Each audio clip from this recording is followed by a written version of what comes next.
if Halloween 3 was indeed another Michael Myers movie and we didn't get the season of the witch movie as Halloween 3? What would that look like? Would it look something more like Halloween 4, where Michael's back and he's looking for his niece? Or would we continue the Laurie Strode storyline? And I thought it was kind of a cool concept to combine Terror Train, which is a completely separate movie from Halloween, and Halloween. And think about what that might look like, because in Terror Train, they are college kids, so they're no longer in high school. And hence, you could get the idea that Laurie Strode is now in college. She's escaped Michael Myers. We'll say Halloween 2 has taken place. Michael is presumed dead, burned. Loomis burned him alive. So now we pick up with Laurie Strode in college.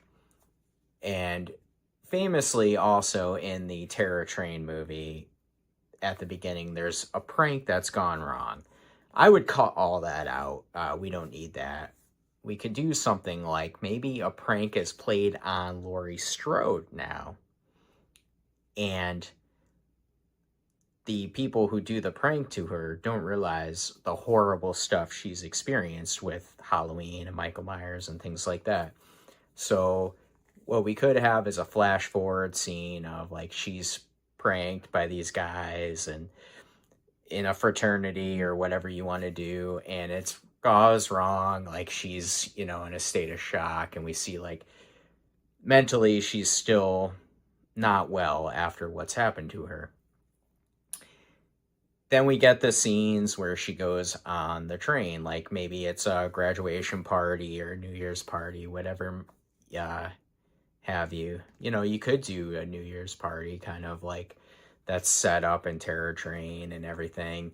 And a lot of the same concepts I'd like to bring into Halloween 3 Terror Train, because I think they work really well. You have confined areas, people in masks, dressed up. I think that could really work well with a Halloween movie. And this is what I would do. Yes, I would bring back Michael Myers.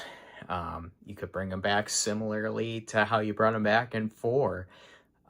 He's been covered in bandages and I guess in a coma and awaiting his return. Now, since Laurie Strode is in college now, we can kind of do a time jump, so it'd be a couple years in the future. Michael's had a couple years to kind of recuperate, get back to health. He escapes the ambulance scene, very similar to 4. That would be cool. And now he's looking for Laurie Strode. Where's his sister? He tracks her down to college, and maybe somehow he learns about this train, so he's gonna get on the train. Now, here's the caveat. Do you bring back Dr. Loomis? I think it would be tough to bring back Dr. Loomis in this concept. I think you could say that he did burn himself alive trying to stop Michael in the second one. Or maybe you do bring him back and he works his way on the train. I just think that's probably a little bit of overkill because, especially with Dr. Loomis, he's kind of the starting gun, or he is like the alarm sound, and we don't want anybody to know that Michael's back in this. I think it would work better because if you're on a train and you think Michael Myers is on this train, obviously you're going to stop the train and things like that. So I would say no Dr. Loomis on this one. Just Laurie Strode trying to get on with her life, trying to fit in. Like I said, she's had this situation where the prank's gone wrong on her, and she's still trying to figure things out. You have a new group of friends, maybe trying to help her out. Maybe a new boyfriend, a love interest on the train. That's kind of like the the B plot, as it were. He's wanting to be with her and she's not sure, sort of deal, because she can't get Michael Myers out of her head, obviously. And Michael Myers is on the train. He sneaks on. We could get a great scene where he's bandaged like in 4.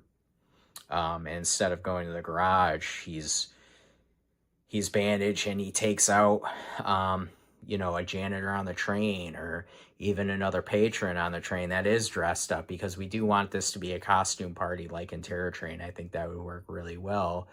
The killer in Terror Train, really takes advantage of people being in costumes. So I think you can take that same concept with Halloween 3 and make it work really well, because Michael Myers is now switching costumes. Kills somebody, takes their costume, sort of deal. And I think that would be great. You could get some eerie scenes where Michael's in there with Laurie in like one of the cars and she doesn't know it's him. And then eventually throughout the movie, she learns like, hey, wait a minute, something's wrong here. And I think we can bring this angle in where she is like, hey, I think people are dying. We're not seeing these people. And then, you get the group of friends that maybe pranked her, like, oh, she's crazy, she's full of shit. And then you get, her new friends that are very supportive and like, no, something's wrong here.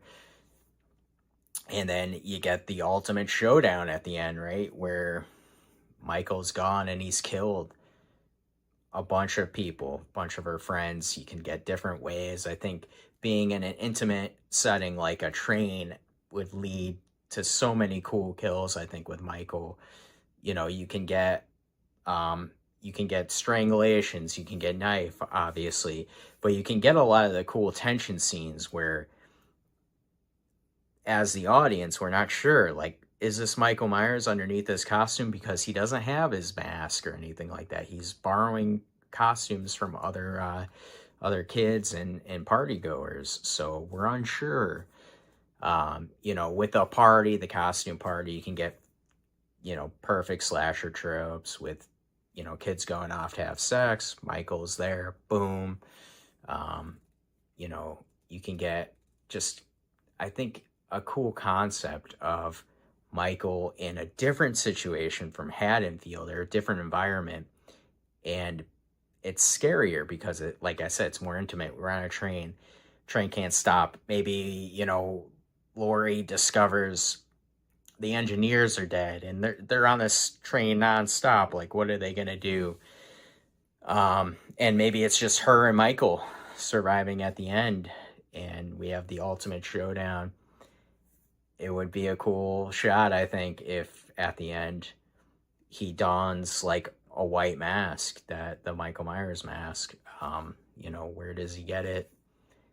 I don't know. Maybe one of the kids had, the white Michael Myers mask. It would be cool to tie it into the prank on her at the beginning if one of the kids was wearing the Michael Myers mask. So that's what really sets her off. And that kid's like, oh, we're going to scare the shit out of her again here. But he doesn't get the chance to do it. And Michael kills him. And then the very ending scene is him putting the white mask on. Laurie Strode, Michael Myers. I think that would be an awesome conclusion. Fighting on a train. Maybe eventually she sends him off the train, and into the abyss. And, it's a little open-ended. Does he survive that? Would this lead to a fourth one? And I think you could definitely do it like that, so there's no definitive ending. Or maybe you make this a trilogy and Michael and Laurie both kill each other. Maybe there's a big train crash at the end. Go epic. The Michael has killed the engineers. There's no way to stop this train. It's going to be a big explosion. That would be cool. Or like at the last second, she jumps off into the water and boom, he crashes in the train. What an epic conclusion that would be. The budget would have to be pretty big, I think, to make that work. But I just think that would be an awesome tie-in. It would be a great tie-in to a classic horror movie like The Invisible Man, I think, with a big train wreck at the end. How cool would that be? Uh, but that's my concept for Halloween 3 Terror Train. I know the movies aren't in the same universe at all, but I think there's a way to make them work and kind of have this cool crossover. But let me know what you think. Let me know in the comments. What's your ideas on my Halloween 3 Terror Train? Do you have any ideas where you would like to take Halloween 3 if we didn't go in the season of the witch route? Let me know in the comments. This has been another episode of Always Halloween.